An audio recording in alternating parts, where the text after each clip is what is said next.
بسم اللہ الرحمن الرحیم۔ آج کی ویڈیو کا موضوع ہے مرغے اور جنات میں دشمنی۔ کیا مرغے اور جنات کی آپس میں کوئی دشمنی ہے اور کس وجہ سے ہے؟ اور کیا جنات مرغے سے ڈرتے ہیں؟ ایسا کیوں ہے؟ یہ تمام معلومات آج کے اس ویڈیو میں پڑھیں گے۔ مسلمان اس بات کو تو مانتے ہیں کہ دنیا میں جنات کی بھی مخلوق پائی جاتی ہے، مگر کیا آپ کو معلوم ہے کہ یہی جنات مرغوں سے بھی ڈرتے ہیں؟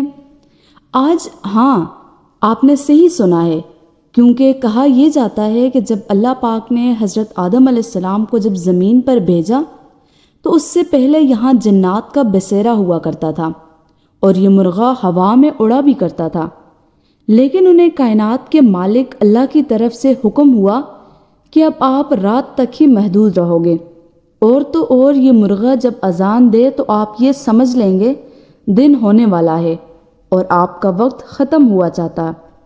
یہی وجہ ہے کہ اس وقت اللہ پاک کی ذات نے مرغے کی آواز میں اور طاقت پیدا کر دی۔ یہی وجہ ہے کہ صبح ہوتے ہی مرغے اذانیں دینا شروع کر دیتے ہیں۔ یہی نہیں، کہا تو یہ بھی جاتا ہے کہ اس موضوع پر کسی شخص نے حضرت علی سے سوال پوچھا تو انہوں نے فرمایا کہ اللہ پاک کے حکم کے مطابق صبح جب مرغہ اذان دیتا ہے تو جنات ڈر کر پردے میں چلے جاتے ہیں۔ جب کسی پر جنات کا سایہ ہو تو اسے مرغے کی اذان سنائیں اور امید رکھیں کہ اللہ پاک کے کرم سے اس مصیبت سے جان چھٹ جائے گی انشاءاللہ۔ ناظرین، آپ نے آج تک جناتوں کے بارے میں بہت ساری باتیں سنی ہوں گی۔ جنات ہوتے ہیں، اس بارے میں کوئی بھی شک نہیں۔ جو شک کرے تو شاید وہ انسان بھی کبھی بھی کسی روحانی مخلوق سے سامنے نہیں کر پایا ہوگا، اسی لیے وہ اس پر شک کرتا ہے۔ بھوت پریت اور جنات کے بارے میں مختلف رائے لوگوں کی رہتی ہے۔ کئی لوگ جناتوں پر یقین کرتے ہیں، کئی لوگ انہیں محض صرف ایک وہم سمجھتے ہیں، کئی لوگوں کی گپ شپ یا جھوٹ کہتے ہیں۔ لیکن ناظرین، جنات حقیقت میں ہوتے ہیں۔ اسلام کی پاک کتاب قرآن مجید میں بھی جناتوں کا ذکر آیا ہے۔ اسی بات سے ہم اس بات کا اندازہ لگا سکتے ہیں کہ جناتوں کے وجود میں کتنی سچائی ہے۔ لیکن قرآن مجید کی بیان کردہ چیزوں کی آج دنیا والے ٹھوس کر کے ثابت کر رہے ہیں، جنہیں قرآن نے 1400 سال پہلے ہی بتا دیا تھا۔ بہرحال آج کا ہمارا ٹاپک جنات کے بارے میں ہی ہے۔ آج ہم آپ کو بتائیں گے کہ مرغے اور جنات میں کیوں دشمنی ہے۔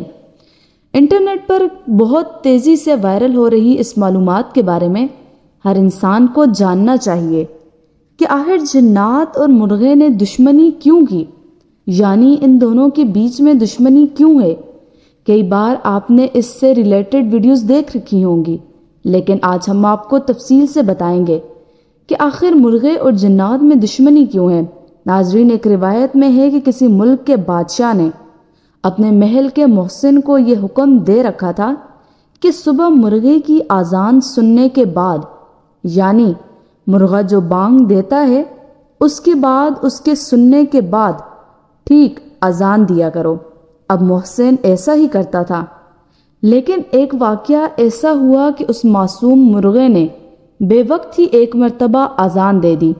رات کو مرغے نے بانگ دے دی اور محسن کو بادشاہ سلامت نے حکم دے رکھا تھا، تو اس نے بھی حکم کی تعمیل کی اور مرغے کی آدھی رات کی آواز کو سنتے ہی محسن نے خود بھی اذان دے دی، جس کی وجہ سے لوگوں کو فجر کے وقت سے پہلے ہی بیدار ہونا پڑا، کیونکہ مرغے نے رات میں ہی اذان یعنی بانگ دے دی تھی۔ تو محسن صاحب نے اذان دی اور لوگ جاگ گئے، اور اسی غلطی کی وجہ سے بادشاہ نے محسن کو موت کی سزا سنا دی۔ اور جب یہ خبر بادشاہ کی لاڈلی شہزادی تک پہنچی، جو کہ بادشاہ کو بہت عزیز تھی، تو اس نے بادشاہ سلامت کو ایک خط لکھا، اور اس خط میں یہ لکھا کہ اس سزا کا حقدار تو مرغہ ہے، اذان دینے والا سزا کا حقدار کیسے ہوا؟ اور ناظرین، یہ بات کئی بار دیکھی گئی ہے کہ مرغہ کئی مرتبہ بے وقت ہی بانگ یعنی اذان دے دیتا ہے، تو پھر کیا ہم اس پر بھروسہ کر سکتے ہیں؟ تو آج کی اس ویڈیو میں اس اسلامک پوائنٹ آف ویو سے اسپیشلی حضور اقدس صلی اللہ علیہ وآلہ وسلم کی حدیث مبارکہ سے جاننے کی کوشش کریں گے کہ مرغے کے بانگ دینے یعنی اذان دینے میں آخر کیا کیا حکمتیں پوشیدہ ہیں۔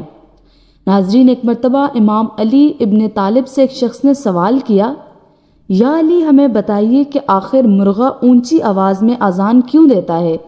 جب مرغہ اذان دیتا ہے اس کے متعلق اس شخص نے حضرت علی سے سوال کیا۔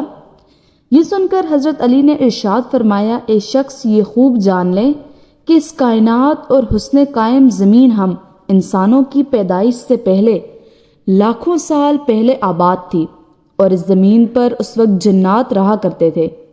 جب اللہ تعالیٰ نے چاہا کہ زمین پر حضرت آدم کو اتارا جائے تو اس وقت ان جناتوں جو اس وقت زمین پر موجود تھے، ان تمام جناتوں کو یہ حکم دیا کہ تم لوگ اب صرف رات تک ہی جاگو، یعنی رات کے وقت تک تم محدود ہو جاؤ۔ اور اس وقت یہ مرغہ جو کہ پرندے کی شکل میں ہوا میں اڑا کرتا تھا، اور اس مرغے کے اڑنے کی طاقت ختم کر دی گئی اور اس کی آواز کو مزید بلند کر دیا گیا، اور اس مرغے کو یہ ذمہ داری سونپی گئی کہ یہ رات کو ختم ہونے تک، یعنی جب رات ختم ہو جائے اور صبح قریب آ جائے، صبح کے وقت قریب ہونے پر بانگ دے، یعنی اذان دے کر نہ صرف اللہ تعالیٰ کے بندوں کو اللہ کی عبادت کے لیے بیدار کرے، بلکہ انسانوں کے ساتھ ساتھ یہ بانگ دے کر، اذان دے کر جناتوں کو بھی خبردار کر دے کہ صبح ہو چکی ہے، یعنی کہ اب جناتوں کا وقت ختم ہو چکا ہے اور انسانوں کو بھی فجر کے لیے اٹھنا ہے، اور اب یہ تمام جنات پردے میں چلے جائیں۔ ناظرین، اس کے بعد اس شخص کو جواب دیتے ہوئے حضرت علی نے یہ فرمایا کہ اللہ تعالیٰ کی وہ مخلوق ہے جسے اللہ تعالیٰ نے جناتوں اور فرشتوں کو دیکھنے کی صلاحیت سے نوازا ہے، یعنی کہ جو مرغہ ہوتا ہے وہ جناتوں اور فرشتوں کو دیکھ سکتا ہے، جبکہ اس مرغے کی آواز میں اللہ تعالیٰ نے اتنا زیادہ رعب اور اتنا اثر رکھا ہے کہ جنات بھی اس کی آواز سن کر، جو صبح صبح بانگ دیتا ہے یا رات کو بانگ دیتا ہے، اس کی آواز سن کر جنات بھاگ جاتے ہیں۔ اس کے بعد حضرت علی نے اس شخص کو یہ نصیحت فرمائی کہ جب تم دیکھو کہ کسی انسان پر جن کا سایہ ہے تو کوشش کیا کرو اس شخص کو مرغے کی آواز سنائی جائے، اور امید یہی رکھو کہ جنات جو اس شخص کے اندر موجود ہے وہ ایک مرغے کی آواز سن کر اس کا جسم چھوڑ کر بھاگ جائے۔ اور ناظرین، اس کے علاوہ ہمارا یہ ایمان ہے کہ اللہ تعالیٰ نے اس دنیا میں کسی بھی چیز کو بے مقصد پیدا نہیں فرمایا ہے، اور اگر ہم اس کے بعد مرغے کی زندگی پر نظر ڈالیں تو حضرت علی کے اس قول کے مطابق نہ صرف یہ مرغہ شیطان کو بھگانے کے کام آتا ہے، بلکہ یہ انسانی خوراک کے لیے گوشت پیدا کرنے کا ایک انوکھا ذریعہ بھی ہے۔ شاید یہ بات ہے کہ بزرگان دین نے بھی اس نیک صفت پرندے کو اپنے گھروں میں پالنے کا حکم دیا ہے تاکہ ہم اس مرغے کی موجودگی میں جنات سے محفوظ رہ سکیں۔ پیارے ناظرین، صرف یہی نہیں بلکہ ہمارے پیارے نبی صلی اللہ علیہ وآلہ وسلم کی احادیث مبارکہ بھی مرغے کی اہمیت کو بیان کرتی ہیں۔ مثال کے طور پر نبی کریم صلی اللہ علیہ وآلہ وسلم نے ارشاد فرمایا کہ جب بھی مرغی کی بانگ سنو، مرغی کی اذان سنو تو اللہ تعالیٰ سے اس کے فضل کا سوال کرو، کیونکہ مرغہ فرشتوں کو دیکھ کر ہی اذان دیتا ہے۔